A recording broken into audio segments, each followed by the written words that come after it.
Nå, velkommen til min blog af viewpoint.dk.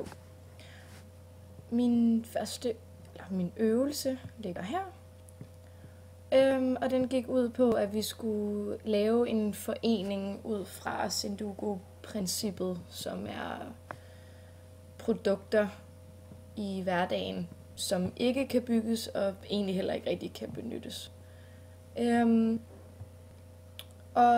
Da jeg så skulle gå i gang med at finde på et koncept, altså den her forening, der benyttede jeg mig af hybridmodellen, som vi havde i forelæsningen. Men i stedet for at sætte det op i et skema, så smækkede jeg en masse billeder ind i det samme dokument. Fordi sådan får jeg altså bedst idéer, når det hele er lidt på hovedet og rodet, og man skal tænke lidt.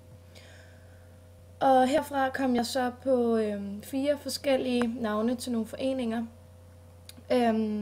Foreningen for store sko, Foreningen for dyreemballage, Foreningen for karuseller, der ikke snurrer rundt, og Foreningen for fantombørn.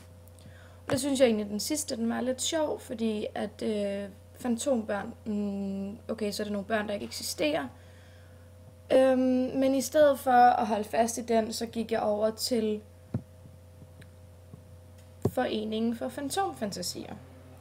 Så mit magasin, det handler altså ikke om et bestemt produkt. Det handler om et magasin, der hver uge, eller hver måned, eller hver kvartal, eller whatever, vil komme med nogle eksempler på, hvordan man kan få nogle idéer, som ikke eksisterer, men som man derved kan bruge, fordi man skal jo hive fat i de skæve idéer en gang imellem.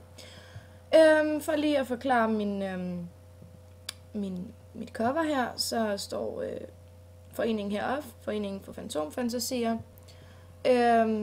Jeg har en association til HTML-koden for hvid, nemlig 6 F'er, men her er der så kun 4 for foreningen. Og det gjorde jeg bevidst, fordi at når man skal beskrive hvid, hvad er det så? Eksisterer den overhovedet? Er det en farve? Hvilken farve har luft? I det her afsnit, som så er det første, der går vi helt ned til kernen, det vil sige, der står ikke jordens, det med T, men en sammensætning af jord og jorden. Jordens univers, hvor stammer idéerne fra, hvor kommer de fra, hvordan får en jord idéer, det skal man også lige have med på vejen.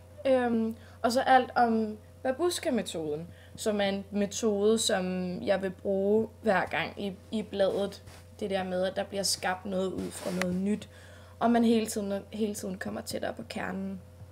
Jeg har så haft smækket 2 billeder sammen, en hjort og en babushka-dukke, som er den her russiske dukke, som jeg har valgt at lave en babushka-metode ud fra.